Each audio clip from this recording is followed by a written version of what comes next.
For king. Our leader of the Republican Party, Mr. Party, please come here.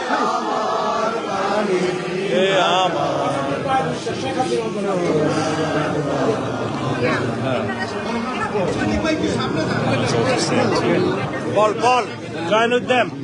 Iqbal, help me out.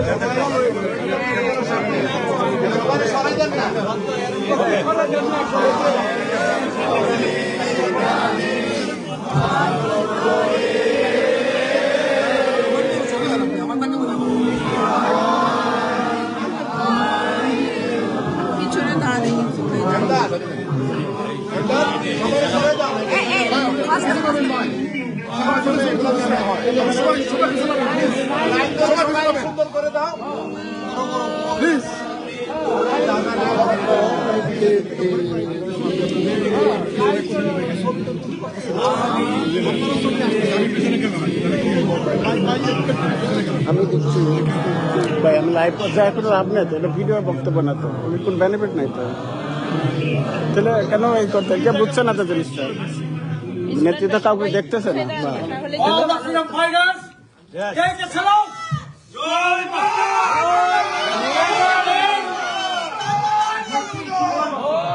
Joy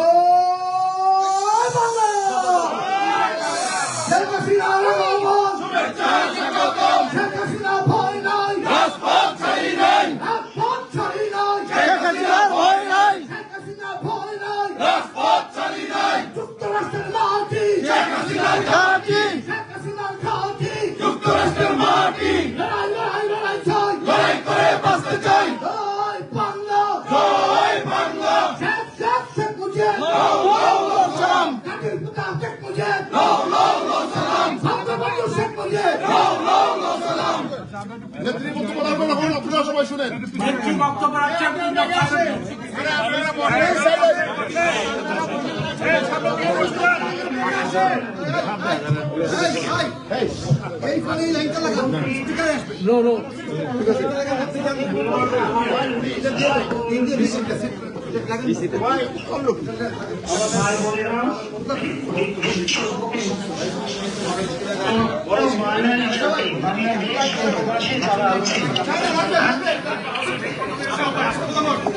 বিজয় দিবসে আন্তরিক শুভেচ্ছা জানাচ্ছি।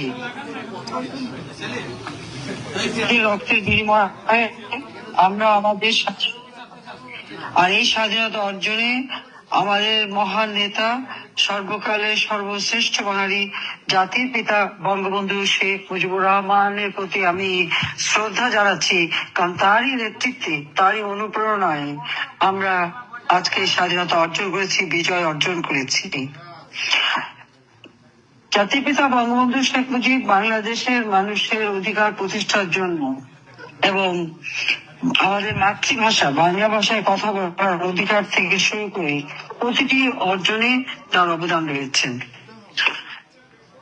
তারই নেতৃত্বে স্বাধীন গণপ্রজাতন্ত্রী বাংলাদেশ গড়ে ওঠে।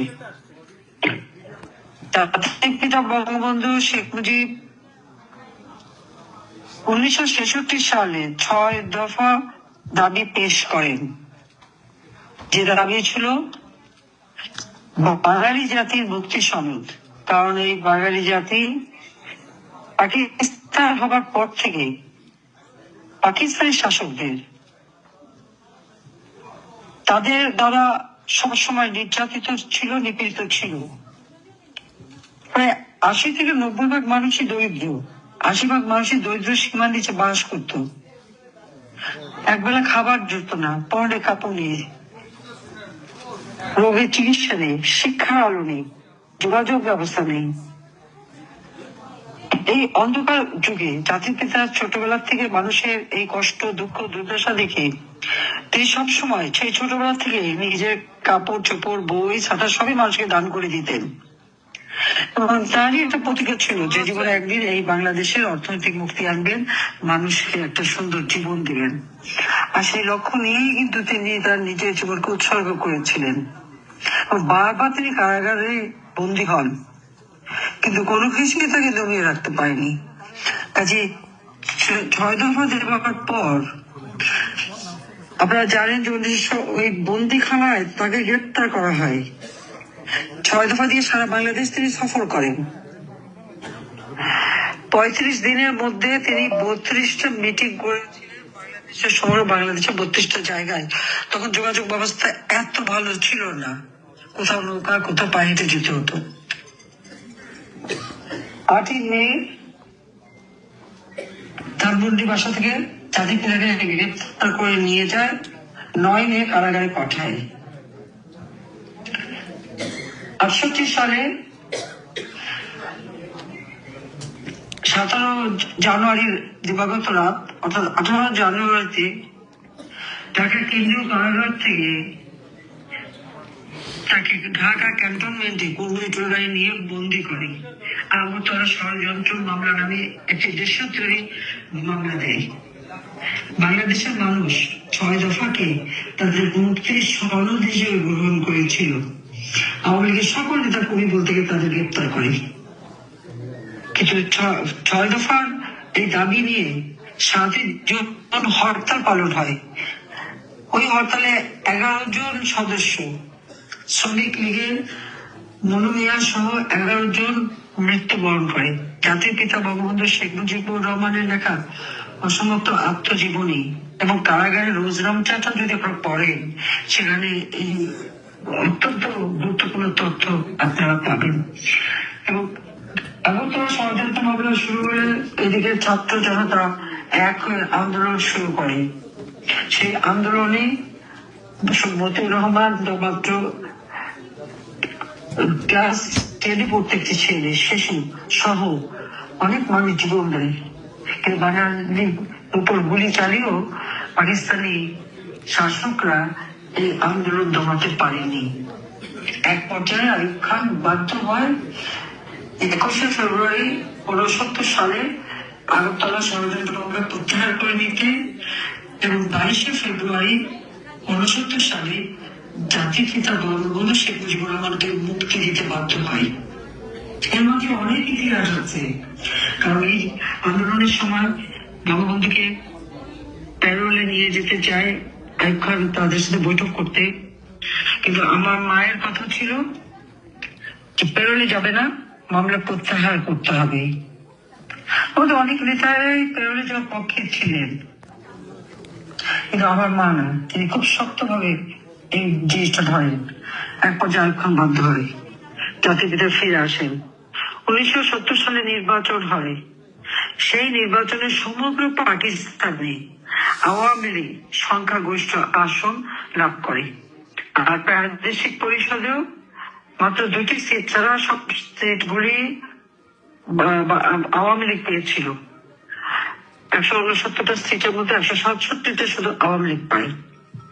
আওয়ামী লীগ সংখ্যাগরিষ্ঠ আসন পাওয়ার ফলে পাকিস্তানের শাসকরা কিন্তু বাঙালিদের শাসন ক্ষমতা দিবে না, অথচ জনসংখ্যার দিক থেকে এই উপমহাদেশের নাম মানুষ কিন্তু সংখ্যাগরিষ্ঠ ছিল। এখানে 56% মানুষ, আর পশ্চিম পাকিস্তানের কম সংখ্যা, কিন্তু এই সংখ্যাগরিষ্ঠ মানুষকে তারা ক্ষমতায় যেতে দেবে না। 5 ডিসেম্বর 70 সালে জাতির পিতা বঙ্গবন্ধু শেখ মুজিবুর রহমান যখন সরদি সাহেবের মৃত্যুবার্ষিকীতে বক্তৃতা দেন, সেই দিন তিনি ঘোষণা দেন যে এই ভূখণ্ড পূর্ববঙ্গের নাম হবে, এই পূর্ব পাকিস্তানের নাম হবে বাংলাদেশ। কাজে বাংলাদেশ নামটা এটা বঙ্গবন্ধু শেখ মুজিবুর রহমানেরই দেওয়া ছিল। এবং যখন 70 নির্বাচন হয় এবং আওয়ামী লীগ সংখ্যাগরিষ্ঠতা পায়, তখন যখন ক্ষমতা দেয় না এবং জাতির পিতার দাবি ছিল যে আমাদের এই বাংলাদেশের মাটিতেই, অর্থাৎ পাকিস্তানেই, অর্থাৎ পূর্ববঙ্গে জাতীয় পরিষদের বৈঠক হবে। আচমকা এই জাতীয় পরিষদের বৈঠক ইয়াহিয়া খান বন্ধ করে দেয়, কারণ আইয়ুব খানের পতন ঘটে। আগরতলা ষড়যন্ত্র মামলায় জাতির পিতাকে মুক্তি দেওয়ার পর আইয়ুব খান পদত্যাগ করতে বাধ্য হয়। ইয়াহিয়া খান ক্ষমতা নেয়, মার্শাল ল জারি করে এবং সেই সময় ইয়াহিয়া খান নির্বাচন দেয়। নির্বাচনের কতগুলি শর্ত দেওয়া হয়। আমাদের অনেকেই তখন এই শর্তের বিরুদ্ধে ছিল যে শর্ত মেনে নির্বাচন করা না, কিন্তু বঙ্গবন্ধু শেখ মুজিবের চিন্তা ছিল যে শর্ত দিলেও আমরা নির্বাচন করব, কারণ বাঙালির নেতা কে, বাঙালির কথা কে বলবে সেটা সম্পূর্ণভাবে নিশ্চিত হওয়া দরকার।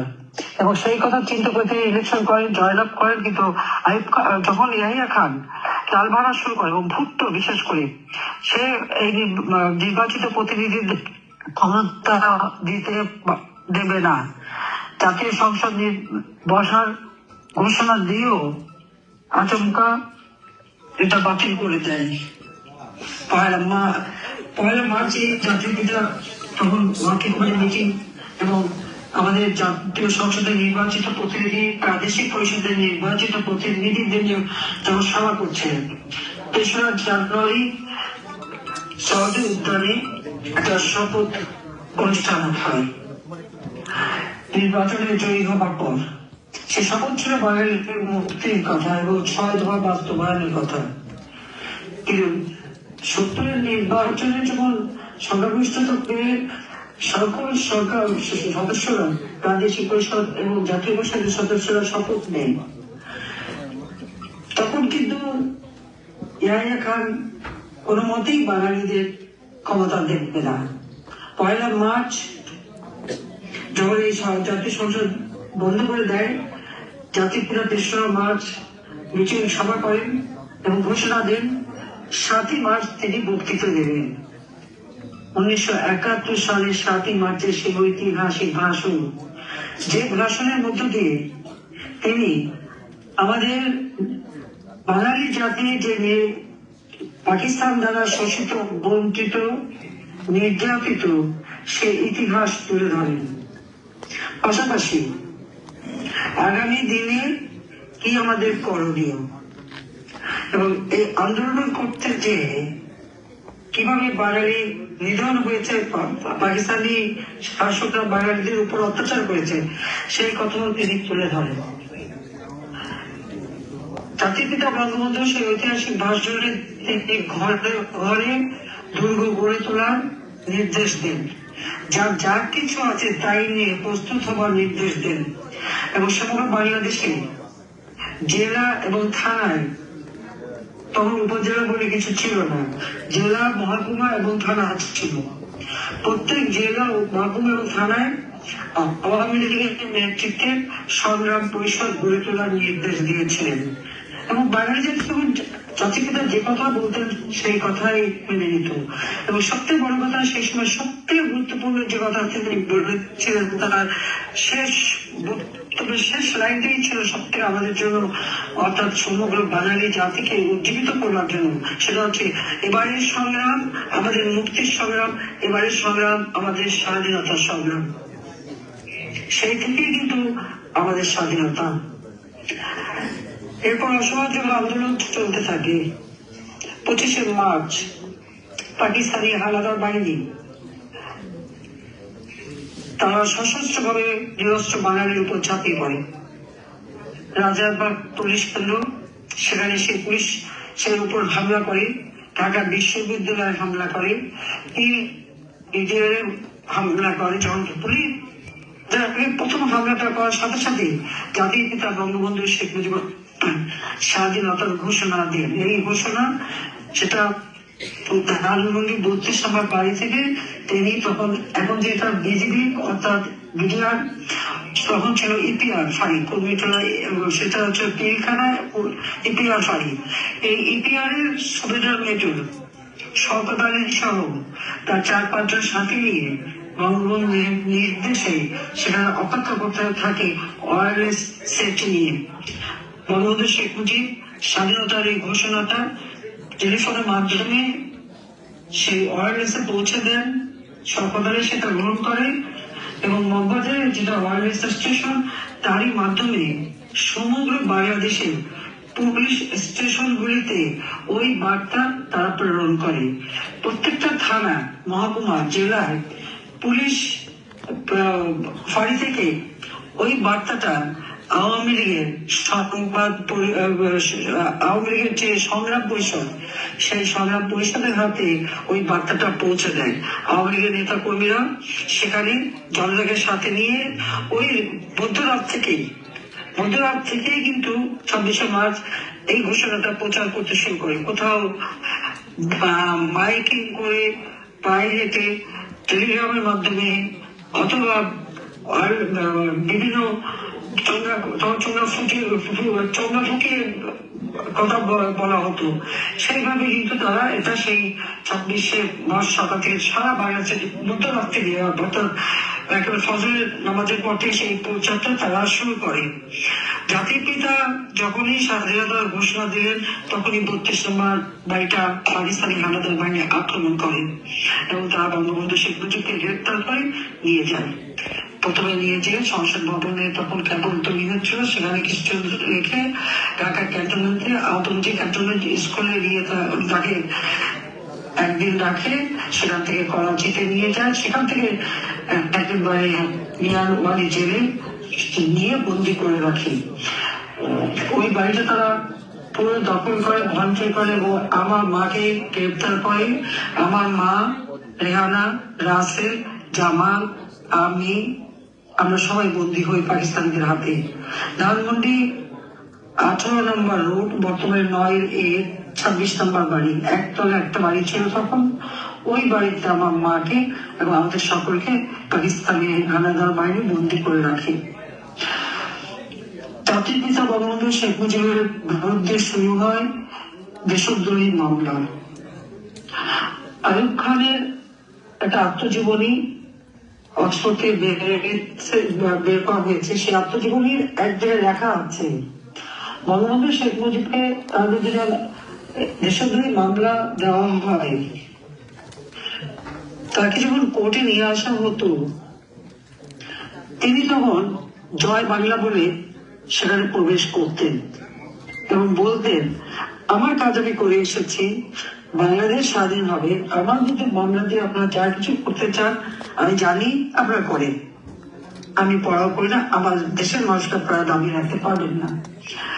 জাতির পিতার নির্দেশ এবং পরিকল্পনা অনুযায়ী জাতীয় পরিষদ এবং প্রাদেশিক পরিষদের যারা সদস্যরা ছিলেন তারা সকলে মিলে সর্বপ্রথম 10 এপ্রিল গণপ্রজাতন্ত্রী বাংলাদেশ সরকার গঠন করে এবং 17 এপ্রিল মুজিবনগর, যেটা এখন মেহেরপুর বুদ্ধনাথতলা আম্রপ্রাণন, সেখানে এই গণপ্রজাতন্ত্রী বাংলাদেশ সরকার শপথ গ্রহণ করে। এই সরকার গঠন করা হয়েছিল। তখন আপনারা জানেন যে পাকিস্তানের হানাদার বাহিনী যখন গণহত্যা শুরু করেছিল, 1 কোটির উপর মানুষ তারা কিন্তু দেশ ছেড়ে চলে এসেছিল এবং ভারতে আশ্রয় নিয়েছিল। ভারতের প্রতিটি রাজনৈতিক দল এই বাঙালিদেরকে কিন্তু আশ্রয় দেয়, তাদের খাদ্য, তাদের নিরাপত্তা, তাদের সব ব্যবস্থা করেছিল। সেই সময় প্রধানমন্ত্রী ছিলেন ভারতের শ্রীমতী ইন্দিরা গান্ধী। তিনি নিজে বাঙালির পাশে দাঁড়ান এবং ভারতের সকল রাজনৈতিক দল তখন আমাদের মুক্তিকামী মানুষের পাশে দাঁড়িয়েছিল। আমাদের প্রবাসে যে সরকার গঠন হয় নির্বাচিত প্রতিনিধিদের দ্বারা, জাতির পিতা বঙ্গবন্ধু শেখ মুজিবুর রহমানকে রাষ্ট্রপতি, সৈয়দ নজরুল ইসলাম উপরাষ্ট্রপতি, তাজউদ্দিন আহমেদ প্রধানমন্ত্রী এবং নসরুল আলী কামরুজ্জামান সহ এবং আমি খুবই মোস্তাক ছিল, সবাই মন্ত্রিত্ব পান এবং এই মন্ত্রিসভা শপথ গ্রহণ করেন এবং সেই শপথ গ্রহণে গার্ড অফ অনার দেয় তখনকার পুলিশ অফিসার এবং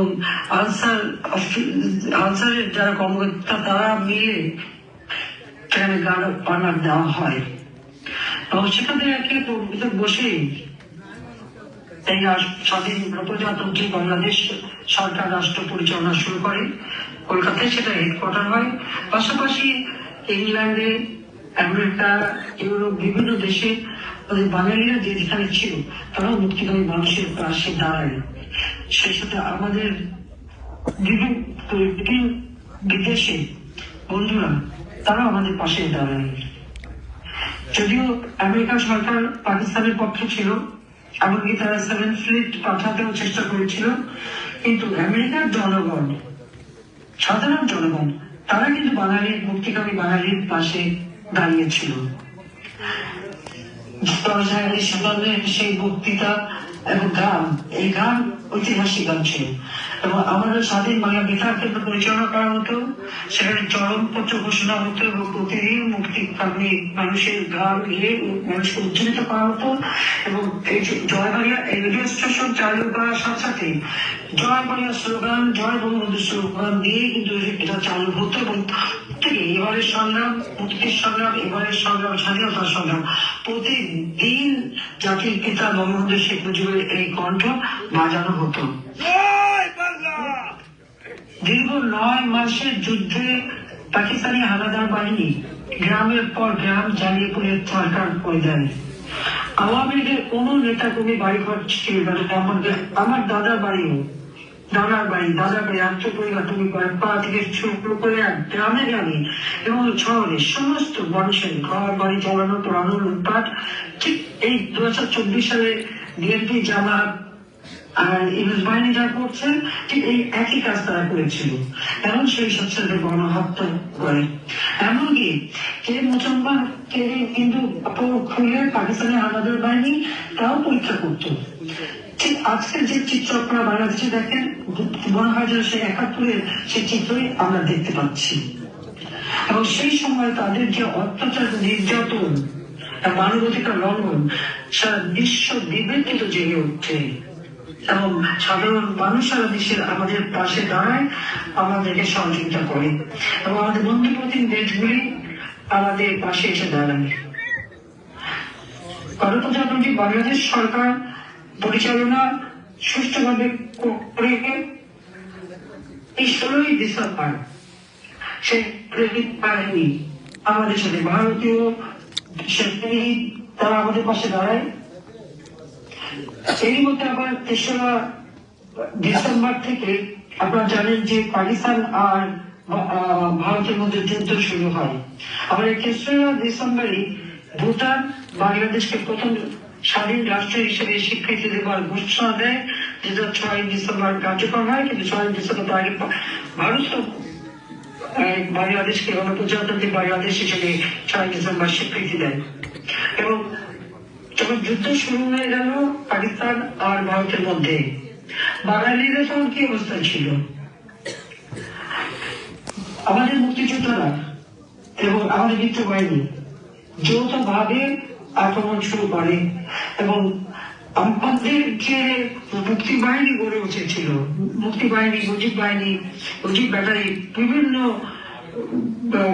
সংগঠন গড়ে তোলা হয়। সেটা গড়ে তোলা হয়েছিল 21শে নভেম্বর এবং সেই জন্য আমরা 21শে নভেম্বর কিন্তু এই দিবসটা আমরা পালন করি সশস্ত্র দিবস হিসেবে। যদিও এবারের দিবস পালনের সময় বঙ্গবন্ধু শেখ মুজিবের নামও নেওয়া হয়নি বা আমাদের জাতীয় নেতাদেরও নাম নেওয়া হয়নি, এটাই হচ্ছে দুর্ভাগ্য।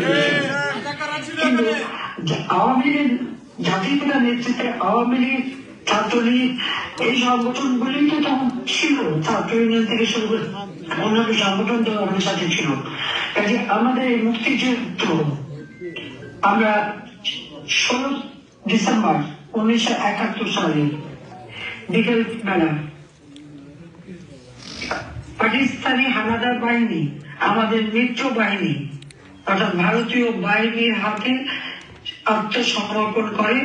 মুক্তি বাহিনী এবং বাহিনী যৌথভাবে তাদের কাছে তারা আত্মসমর্পণ করে। যদিও বাংলাদেশ মুক্তি পায় 16 ডিসেম্বর, কিন্তু আমার মা, আমি বা আমার ভাই বোন, আমরা যারা বন্দী ছিলাম, যদিও বন্দিখানা থেকে আমার মেজ ভাই যারা কামাল আগে মুক্তিযুদ্ধে চলে যায় আর জামালকে বন্দী করা হয়েছিল, কিন্তু জামাল ওই বন্দিখানা থেকে গেরিলা কায়দায় বের হয়ে ভারতে চলে যায় এবং নিজেরই রাজ্যে তারা প্রশিক্ষণ নেয় এবং সরাসরি যুদ্ধে অংশগ্রহণ করে। পরবর্তীতে কামালকে তখন আমাদের যিনি বাহিনী প্রধান হিসেবে ছিলেন কর্নেল ওসমানী, তার এমপি হিসেবে নিয়োগ দেয় আমাদের গণপ্রজাতন্ত্রী বাংলাদেশ সরকার প্রধানমন্ত্রী তাজউদ্দিন এবং কামালকে এডিসি হিসেবে দায়িত্ব পালন করত। জামাল সশস্ত্র যুদ্ধে অংশগ্রহণ করে এবং সাতক্ষীরা ওই কালীগঞ্জ দিয়ে জামাল তার ট্রুপস এখানে প্রবেশ করে। আমরা কিন্তু মুক্তি পাই 17ই ডিসেম্বর। 16ই ডিসেম্বর বাংলাদেশের পাকিস্তানি হানাদার বাহিনী সারেন্ডার করলেও দুর্ভাগ্যের বিষয় যে আমাদের বাড়িতে যে পাকিস্তানি হানাদার বাহিনী ছিল তারা কিন্তু তখনও অস্ত্র নামায়নি, সারেন্ডার করেনি। ভারতীয় তখন মেজর অশোক তারা সে নিজে সেখানে যায় 17ই ডিসেম্বর খুব সকালে। ওই পাকিস্তানি বাহিনী যারা ওই 18 নম্বর ওই বাড়িটা পাহারা ছিল তাদেরকে সারেন্ডার করতে বাধ্য করে এবং আমাদেরকে আমার মাঠে আমাদেরকে বন্দিখানা থেকে মুক্ত করে। আমি যেহেতু সন্তান সম্ভবা ছিলাম, ওই বন্দিখানায় থাকতেই জুলাই মাসের 27 তারিখে আমার প্রথম সন্তান জয় জন্মগ্রহণ করে এবং এই জয় জন্মগ্রহণ করার সময় কত নির্যাতন তারা চালিয়েছিল, ঠিক মতো খাবার না দেওয়া এবং যুদ্ধকালীন সময় তো আমাদের কিছুই দেওয়া হতো না। সেই 3রা ডিসেম্বর থেকে 27 ডিসেম্বর পর্যন্ত আমাদের খাদ্য পানি সবকিছুরই অভাব ছিল, কিন্তু তাতে আমাদের কোনো দুঃখ নেই। বাংলাদেশ স্বাধীন হয়েছে, বাংলাদেশ মুক্ত হয়েছে, তখন আমাদের অপেক্ষা কখন জাতিপিতা বঙ্গবন্ধু শেখ মুজিব ফিরে আসবেন। আমরা কৃতজ্ঞতা জানাই ভারতের তদানীন্তন প্রধানমন্ত্রী ইন্দিরা গান্ধীর প্রতি এবং ভারতের জনগণ এবং সমস্ত রাজনৈতিক দলের প্রতি। সকলের কণ্ঠসোচ্চার ছিল যে কিভাবে বঙ্গবন্ধু শেখ মুজিবকে মুক্ত করা যায়। তখন আপনারা জানেন যে রাশিয়া থেকে শুরু করে সমস্ত socialist country, Scandinavian country, Europe প্রত্যেকেই, এমনকি আমেরিকার জনগণ তারাও কিন্তু বঙ্গবন্ধু শেখ মুজিবের জন্য দাঁড়িয়েছিলেন, আমাদের মুক্তিকামী মানুষের পাশে দাঁড়িয়েছিলেন। কাজে পাকিস্তানি হানাদার বাহিনী বাধ্য হয় 8 জানুয়ারি, তখন এআইআর পতন ঘটে, ক্ষমতা নেয়। 8 জানুয়ারি বঙ্গবন্ধু শেখ মুজিবকে মুক্তি দেওয়া হয়। তিনি সোজা চলে যান লন্ডনে এবং লন্ডনে সেখানে প্রেস কনফারেন্স করেন, বাংলাদেশের মানুষের কথা বলেন এবং এরপর 10 জানুয়ারি সেই ব্রিটিশ সরকারের দেওয়া একটি প্লেনে করে তিনি বাংলাদেশে ফিরে আসেন। ফিরে আসার সময় তিনি দিল্লিতে নামেন।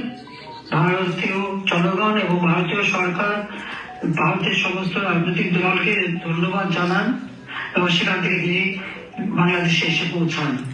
10ই জানুয়ারি জাতির পিতা বীরের বেশে তার গণপ্রজাতন্ত্রী বাংলাদেশে প্রবেশ করেন এবং 11ই জানুয়ারি বিশেষ সভা হয় তখন প্রধানমন্ত্রী তাজউদ্দিন আহমদ সাহেবের বাসায় সকালে এবং বিকেলে 2 দফা এই দিনে বাংলাদেশে কিভাবে চলবে সেই পরিকল্পনা গ্রহণ করা হয়। আমাদের তৌফিক ইমাম সাহেব তখন ক্যাবিনেট সেক্রেটারি মুক্তিযুদ্ধ চলাকালীন সময় ছিলেন, তার লেখা একটা বইতে খুব সুন্দরভাবে এই তথ্যগুলি দেওয়া আছে, এটা আপনারা দেখতে পারেন। বঙ্গবন্ধু শেখ মুজিব এরপরে রাষ্ট্রপতি হিসেবে শপথ নেন এবং তারপরে রাষ্ট্রপতির পদ থেকে তিনি পদত্যাগ করেন। তাজউদ্দিন আহমদ সাহেব প্রধানমন্ত্রীর পদ থেকে পদত্যাগ করেন।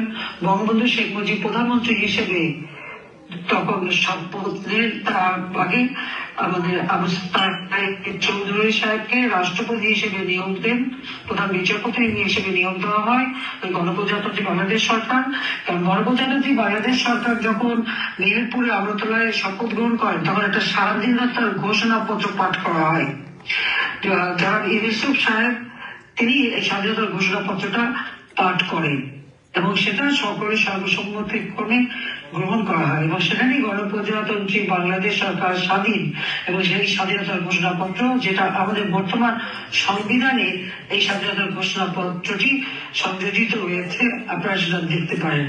কাজে সেই ঘোষণাপত্রের ভিত্তিতেই তখন সিদ্ধান্ত হয় এখানে মানে একটা পার্লামেন্টারি সিস্টেম অফ গভর্নমেন্ট করবে। এইভাবেই করা হয়। প্রাদেশিক পরিষদের নির্বাচিত প্রতিনিধি এবং জাতীয় পরিষদে নির্বাচিত প্রতিনিধি অর্থাৎ ন্যাশনাল অ্যাসেম্বলি এবং প্রভিন্সিয়াল অ্যাসেম্বলি যত সংসদ সদস্য ছিল নির্বাচিত প্রতিনিধিরা, এখানে 300, ওখানে প্রায় 157টা, সকলকে মিলে তখন একটা পার্লামেন্ট বসে সংবিধান প্রণয়ন করার জন্য, যে সংবিধানের ভিত্তিতে বাংলাদেশ চলবে। একটা গণপরিষদ, এবং সেই গণপরিষদে একটা কমিটি করে দেওয়া হয়। সেই কমিটি সংবিধান প্রণয়ন করেন। 72 সালের 4 নভেম্বর সেই সংবিধান প্রণয়ন করা হয়। এই 15 ডিসেম্বর থেকে সেই সংবিধান কার্যকর, অর্থাৎ বিজয় দিবস যখন আমরা পালন করি তখন থেকে সেই সংবিধান কার্যকর করা হয়। আর সেই সংবিধানের ভিত্তিতেই বাংলাদেশ পরিচালিত হতে থাকে। এই সংবিধান মানুষের সকল মৌলিক অধিকার আছে। পল্লী অঞ্চলে বিদ্যুতের কথা আছে, শিক্ষার বিষয় আছে, স্বাস্থ্যের বিষয় আছে, অর্থনৈতিক বিষয় আছে। সমস্ত বিষয়গুলি দিয়ে এই সংবিধানটা প্রণয়ন করা হয়েছিল।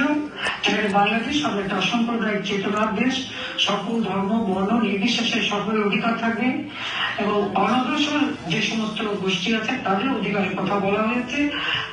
সার্বিকভাবে আর্থসামাজিক উন্নয়নের কথা এই সংবিধানে দেওয়া আছে এবং এই সংবিধানের ভিত্তিতেই 1973 সালে জাতির পিতা বঙ্গবন্ধু শেখ মুজিব পুনরায় নির্বাচন দেন। প্রকৃতপক্ষে কোনো বিপ্লবের প্রকল্প কখনোই এভাবে এত দ্রুত নির্বাচন দেওয়া হয় না। জাতির পিতা বঙ্গবন্ধু শেখ মুজিব স্বাধীন চেতা মানুষ ছিলেন, জনগণের স্বাধীনতায় বিশ্বাস করতেন। তাই স্বাধীন বাংলাদেশে পুনরায় নির্বাচন দিয়ে আবার যাতে ক্ষমতা পরিচালনা করা যায়, স্বাধীন রাষ্ট্র ছিল, সেই পদক্ষেপ তিনি নিয়েছিলেন। এবং 73 সালের নির্বাচনেও আপনারা জানেন যে আওয়ামী লীগ সংখ্যাগরিষ্ঠতা পায় এবং আওয়ামী লীগের বিরুদ্ধে মাত্র 9টা সিটে অনেকে জয়লাভ করে। এরপর শুরু হলো যুদ্ধ বিধ্বস্ত দেশ গড়া। রাস্তাঘাট নেই, পুল ব্রিজ নাই, সবকিছু ধ্বংসপ্রাপ্ত। আজকের মতো এত রাস্তা, এত যোগাযোগ ব্যবস্থা কিছুই ছিল না। ঘরে ঘরে হাহাকার, মানুষের খাবার নাই, খেতে ফসল হয় না 9 মাস। আমাদের বন্ধু প্রতিম দেশ তারা আমাদের সাহায্য করে। এই ভারত, রাশিয়া এবং বিভিন্ন দেশ থেকে আমাদের জন্য খাদ্য সাহায্য আসে। আমাদের এমনকি যোগাযোগ ব্যবস্থার জন্য জাহাজ, সেনাবাহিনী, নৌবাহিনী, বিমান বাহিনী জাতির পিতা বঙ্গবন্ধু শেখ মুজিব করেছিলেন। যুগোস্লাভিয়া থেকে শুরু করে বিভিন্ন দেশ ভাষা সাহায্য করে প্রত্যেকে এগিয়ে আসে। আমাদের সশস্ত্র বাহিনী তিনি গড়ে তোলেন। মিলিটারি একাডেমি ভিত্তিপ্রস্তর স্থাপন করেন। চট্টগ্রামের জায়গাটা তিনি দেখে রাখেন। কুমিল্লা ক্যান্টনমেন্টে প্রথম এই ভিত্তিপ্রস্তরটা তিনি স্থাপন করেন। পাসিং আউট প্যারেন্টস যে ঐতিহাসিক ভাষণ দিয়েছেন, এই ভাষণটাও কিন্তু সকলের শোনা দরকার। জাতির পিতা বঙ্গবন্ধু শেখ মুজিব শুধু একটি রাষ্ট্র স্বাধীন করে দেন না, একটি রাষ্ট্র পরিচালনা সকল দিক নির্দেশনা দেন এবং সুষ্ঠুভাবে পরিচালনা করেন। এটা যুদ্ধ বিধ্বস্ত দেশ, তখন ঘরে ঘরে রিলিফ পৌঁছানোর দরকার ছিল। যদিও তাদের সবকিছু হারিয়েছে, তারপরে পায়ে হেঁটে, মাথায় করে, নৌকায় করে প্রত্যেকের বাড়ি বাড়ি রিলিফ পৌঁছে দেন। প্রতিটি মানুষকে সহযোগিতা করেন, প্রতিটি মানুষের পাশে দাঁড়ান এবং সেখানে মানুষের কিভাবে দেশকে উন্নত করা যায় সেই পদক্ষেপ জাতির পিতা নিয়েছিলেন। যুদ্ধকালীন সময়ে কিন্তু কোনো ক্ষেত্রে ফসল হয়নি, সেদিকে ছিল হাহাকার। যা ছিল সবই তো পাকিস্তানিরা নিয়ে যায়। সমস্ত ইন্ডাস্ট্রিগুলি বেশিরভাগ মালিক ছিল পাকিস্তানিরা। যারা পাকিস্তানে চলে যাওয়া তারা পাকিস্তানে চলে গিয়েছিল। সমস্ত ইন্ডাস্ট্রি অ্যাবান্ডন করে থাকে। স্কুল কলেজগুলি ছিল আর্মি ক্যাম্প। ঠিক সারেন্ডার করার আগে 10ই ডিসেম্বর থেকে বুদ্ধিজীবী হত্যা শুরু হয়, যেন বাংলাদেশ মেধাশূন্য হয়ে যায়, রাষ্ট্র পরিচালনা করবার মতো যেন দক্ষ জনশক্তি না থাকে। সেই উদ্দেশ্য নিয়ে পাকিস্তানি হানাদার বাহিনীর হাতে গড়ে তোলা রাজাকার বাহিনী, আলবদর বাহিনী, আসামস বাহিনী, যে আলবদর বাহিনীর সদস্য ছিল এই মধুর আমার নিজামী, মৌলানা মান্নান, আব্দুল আলী, তাদের শুরু করে এই তখন পাকিস্তানি হানাদার বাহিনীকে পথ দেখে দিয়ে যেত এবং তারা চালানো আমাদের মেয়েদের উপর পাশবিক অত্যাচার, বাচ্চা বাচ্চা মেয়েদের পর্যন্ত সেনা চাকরিতে নিয়ে দিনের পর দিন তাদের উপর পাশবিক অত্যাচার করে এবং তার অনেক মেয়ে সুইসাইড করেছিল শাড়ি পেঁচিয়ে, সে কারণে তাদের শাড়িটাও পরতে দেওয়া হতো না, অর্থ উলঙ্গ অবস্থা তাদের ফেলে রাখা হতো। যখন আমাদের মিত্র বাহিনী ঢুকে একজন শিখ সেনা যখন এদেরকে তারা যখন উদ্ধার করতে যায় এই মেয়েদেরকে, ওদের অবস্থা দেখে নিজের মাথার পাগড়ি খুলে ওই মেয়েকে আবরু ঢাকার জন্য সাহায্য করে। সেখানে প্রায় 17,000 ইন্ডিয়ান সেনাবাহিনীর সদস্য আত্মহত্যা দিয়েছিল মুক্তি বাহিনীর সাথে কাঁধে কাঁধ মিলিয়ে যুদ্ধ করতে চেয়ে। আওয়ামী লীগ বাংলাদেশকে শুধু স্বাধীনতাই দেয়নি, অর্থনৈতিক মুক্তির পথেও এগিয়ে নিয়ে যায়। জাতির পিতার নেতৃত্বে বাংলাদেশ সে যুদ্ধ বিধ্বস্ত দেশ থেকে গড়ে তোলা এই যে নির্যাতিত নারীদেরকে সব ধরনের সহযোগিতা এবং সামাজিক ভাবে তাদেরকে প্রতিষ্ঠিত করার পদক্ষেপ নিয়েছিলেন জাতির পিতা এবং তাদেরকে বীরাঙ্গনা উপহার দিয়ে নাম ছিলেন। শুধু তাই না, জাতির যে নারীদের জন্য যে 10% কোটা সেটার ব্যবস্থা জাতির বঙ্গবন্ধু শেখ মুজিব করে ছিলেন এবং এই মেয়েদেরকে অনেকে তাদেরকে স্বাভাবিক জীবনে ফিরিয়ে আনার জন্য তাদের বিয়ে দেওয়ার ব্যবস্থা করা হয়। আমার মা নিজেও উপস্থিত থাকেন, এই নির্যাতিত মেয়েদেরকে দেখতে যান, তাদের পাশে দাঁড়ান এবং সেই সময় গণ বিবাহের ব্যবস্থা নেওয়া হয়, সেইভাবে তাদেরকে বিবাহ দিয়ে তাদেরকে সামাজিক ভাবে প্রতিষ্ঠিত করে দেন যেন কেউ তাদের অবহেলা করতে না পারে।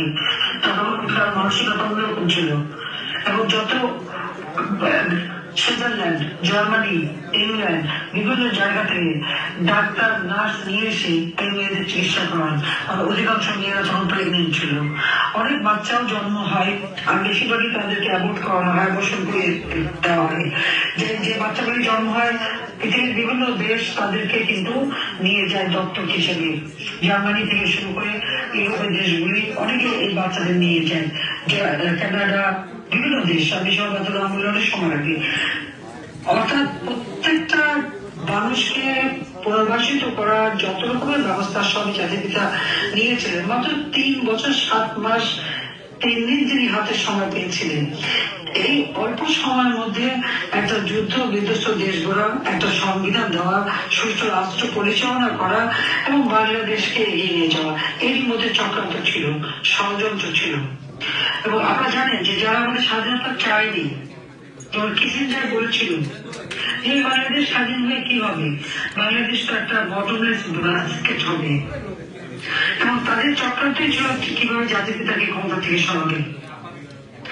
পাকিস্তান আমাদের পারেনি। 1974 সালে নগদ টাকা দিয়ে অর্থ দিয়ে খাদ্য কেনা হয়েছিল, সেই খাদ্য জাহাজ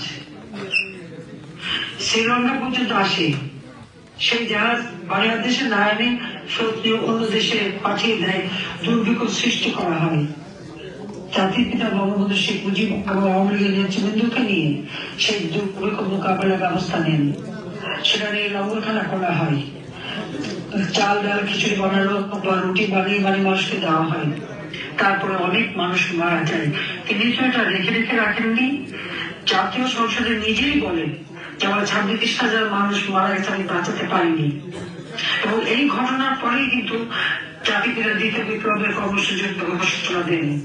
সেখানে লক্ষ্য ছিল যে বাংলাদেশের উৎপাদন বাড়াতে হবে, জাতীয় ঐক্য গড়ে তুলতে হবে এবং নির্বাচনে অর্থ বা অস্ত্র বা লাঠির ব্যবহার যেন না হয়। একবার তৃণমূলের মানুষ যেন নির্বাচনে অংশগ্রহণ করে তার প্রতিনিধি নির্বাচিত করতে পারেন, সেই পদক্ষেপ তিনি নিয়ে এবং সফলভাবে তা করতে পেরেছিলেন। সামান্য সময় মাত্র 3 বছর 7 মাসের মধ্যে বাংলাদেশ খাদ্যের স্বয়ংসম্পূর্ণতা অর্জন করে, জিডিপি 9% অর্জন করে, বাংলাদেশ স্বল্পোন্নত দেশ হিসেবে জাতিসংঘ কর্তৃক স্বীকৃতি পায়। এই স্বীকৃতি পাওয়ার পরেই কিন্তু চক্রান্ত আরো শুরু হলো। এরপর 15ই আগস্ট জাতির পিতা বঙ্গবন্ধু শেখ মুজিবুর রহমানকে নির্মমভাবে হত্যা করলো। সেই একই সাথে আমার মা আমার 3 ভাই, রাত্রিবধূ, আমার চাচা, আমার ফুফাতো ভাই, আমার ফুপা, অন্যান্য আত্মীয় স্বজন, আমার মিলিটারি সেক্রেটারি সহ সবাইকে নির্মমভাবে হত্যা করা হয়। কেন্দ্রীয় কারাগারে জাতীয় 4 নেতাকে হত্যা করা হয়। তাদের সকলের প্রতি শ্রদ্ধা জানিয়ে বলবো যে এই হত্যাকাণ্ডের পরে বাংলাদেশটা, আপনারা জানেন যে এই হত্যার পরপরই ওই খুনি রশিদ, জালিম, ফারুক এরা বাংলাদেশকে ইসলামিক রাষ্ট্র ঘোষণা দিয়েছিল। কিন্তু বাংলাদেশের মানুষ তা মেনে নেয়নি। এটা বড় প্রজাতন্ত্রী বাংলাদেশ, গণপ্রজাতন্ত্রী বাংলাদেশই রাখা হয়েছে। এমনকি তারা বাংলাদেশ বেতারের নাম পরিবর্তন করে পাকিস্তানি কাজে রেডিও বাংলাদেশ সে নামও দিতে চেয়েছিল। ঠিক 2024 সাথে অনেক কিছু আমি মিল খুঁজে পাই। সে 15ই আগস্টের পরে যারা জাতিকে থেকে হত্যা করে, এমনকি সেই খুনিদেরকে ইন্ডেমনিটি দেওয়া হয়, দায় মুক্তি দেওয়া হয়েছিল এবং তারা গর্ব করে বলতো কে তাদের বিচার করবে। কিন্তু 15 আগস্ট আমরা 2 বোন বেঁচে ছিলাম, আমরা জামাইতে ছিলাম। দেশে ফিরে এসে বাংলাদেশের হাল ধরি যে বাংলাদেশকে জাতির সম্পূর্ণত দেশ হিসেবে উন্নীত করে রেখেছিলেন। আর বাংলাদেশে তখন হত্যা, কুশলদের রাজনীতি, মুক্তিযোদ্ধাদের হত্যা করা, আমাদের নেতা কর্মীদের টর্চার, নির্যাতন বারবার ভোগ করতে হয়েছে। 21 বছর সরকার গঠন করি, এরপর আবার দ্বিতীয়বার 2009 সরকার গঠন করি। এই বাংলাদেশকে 2009 থেকে 2021-এ যখন আমরা 2020-এ জাতির জন্মশতক বার্ষিকী উদযাপন করি, যখন আমরা 2021 সালে স্বাধীনতা সুবর্ণ জয়ন্তী উদযাপন করি, সেই সময় কিন্তু বাংলাদেশ উন্নয়নশীল দেশের মর্যাদা পায়। এটাই ছিল আমাদের সবচেয়ে বড় অর্জন, যে মাত্র 15 বছরের মধ্যে বাংলাদেশ আজকে বদলে যাওয়া বাংলাদেশ। যাদের বয়স 15 বছর, 20 বছর বা 25 বছর, তারা যদি একবার চিন্তা করে যে 2008 পর্যন্ত বাংলাদেশ কি অবস্থা ছিল। 2001 থেকে 8 বাংলাদেশের জন্য একটা কালো অধ্যায় ছিল। জঙ্গিবাদ, সন্ত্রাস, সেই বাংলা ভাই 500 জায়গায় একসাথে বোমা হামলা, গ্রেনেড হামলা, কিবলা সাক্ষ্য হত্যা, আমাদের বিভিন্ন নেতা হত্যা, এই ধরনের খুনিদের রাজত্বই ছিল। আর 2009 থেকে ধারাবাহিকভাবে গণতান্ত্রিক ধারা অব্যাহত ছিল, যার জন্য আর্থ সামাজিক উন্নয়ন আমরা করতে পেরেছি এবং বাংলাদেশ উন্নয়নশীল দেশের মর্যাদা পেয়েছে। এই উন্নয়নশীল দেশ হিসেবে আমাদের যাত্রা শুরু হবার কথা 2026 সালে। আপনারা একটা জিনিস লক্ষ্য করেন, যখন জাতিপিতা বাংলাদেশকে সম্পূর্ণত দেশের মর্যাদা এনে দিলেন, তারপরে কিন্তু চক্রান্ত হলো 15ই আগস্ট। আর ঠিক যখন আমরা উন্নয়নশীল দেশ হিসেবে মর্যাদা পেলাম এবং ঘোষণা দিলাম 2041 সালের মধ্যে বাংলাদেশ হবে স্মার্ট বাংলাদেশ এবং উন্নত বাংলাদেশ, এরপরে কিন্তু একটা চক্রান্ত শুরু। এবং এই 2024 সালে জুলাই মাসের 15 তারিখ থেকে যে 7 তারিখ থেকে কোটা আন্দোলন এবং 15 তারিখ থেকে যে হত্যাযজ্ঞ শুরু হল, এবং সেখানে কিন্তু ডাইরেক্ট ওই ভক্তের সময় আগুন দেয় নাই, লুটপাট করেছিল, 75 সাল লুটপাট করেছিল, 71 সাল লুটপাট করেছিল। ওই সিট পুড়িয়ে দেওয়া হলো, হামলা করা হলো। একদিকে আওয়ামী লীগের নেতা কর্মীদের হত্যা, পুলিশ হত্যা, সংখ্যালঘুদের উপর আক্রমণ, তাদের হত্যা করা, এবং মাজার, দরগা শরীফ, হিন্দুদের মন্দির, খ্রিস্টানদের গির্জা, বুদ্ধদের মঠ, কিছুই তো রেহাই পায়নি। সব আক্রমণ করেছে, সবার উপরে অত্যাচার নির্যাতন করে যাচ্ছে এই অবৈধভাবে ক্ষমতা দখলকারী ইউনূস, যে মেটিকুলাসলি ডিজাইন করে পরিকল্পনা করে সে ক্ষমতাটা দখল করলো।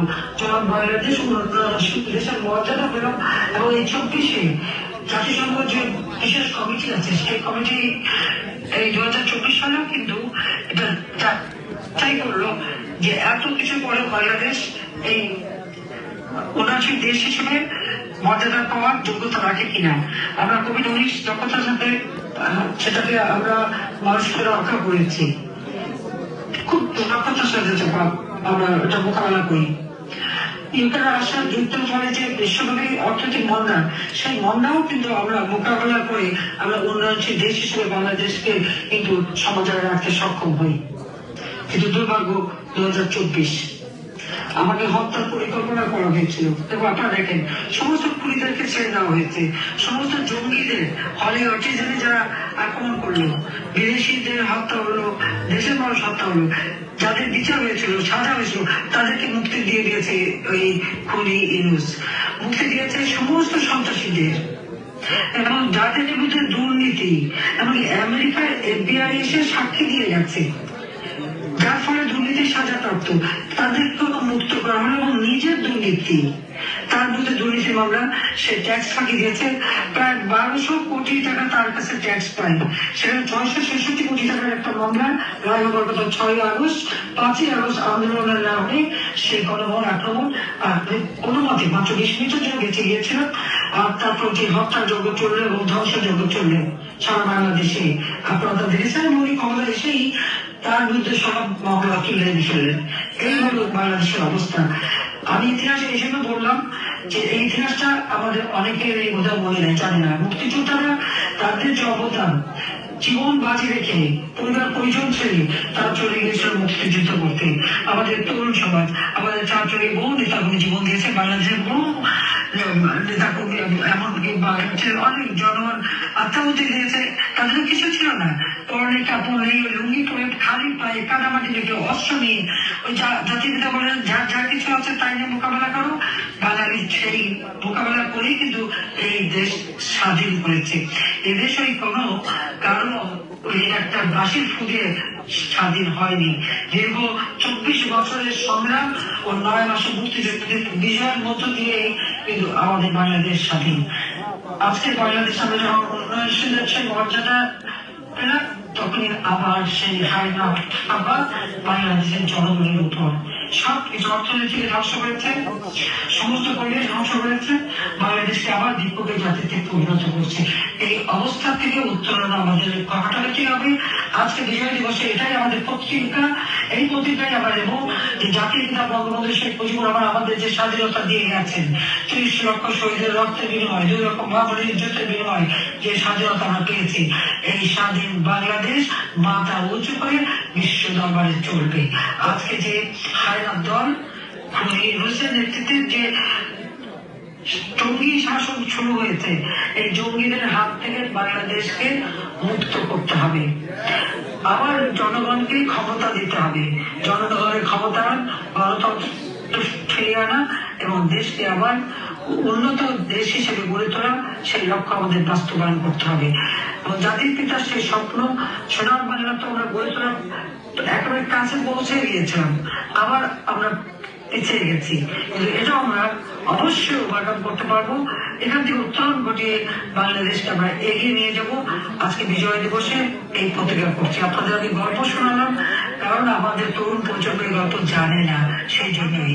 তো আমি সবাইকে ধন্যবাদ জানাই ধৈর্য ধরে দীর্ঘ সময় আমার বক্তব্য শোনার জন্য। সবাইকে আমার আন্তরিক শুভেচ্ছা। আবারও জাতির পিতা বঙ্গবন্ধু শেখ মুজিবুর রহমান, লাখো শহীদ এবং নির্যাতিত মামুন সকলের প্রতি আমার শ্রদ্ধা জানিয়ে এবং বাংলাদেশের জনগণের যে দুঃখ কষ্টের সীমা নেই, এখান থেকে তাদের উত্তরণ ঘটুক, আবার বাংলাদেশের মানুষ মুক্তি পান, বাংলাদেশের মানুষের জীবন উন্নত হোক, সেই জায়গায় সেই পত্র ঘোষণা করে আমি আমার বক্তব্য শেষ করছি। খোদা হাফেজ, জয় বাংলা।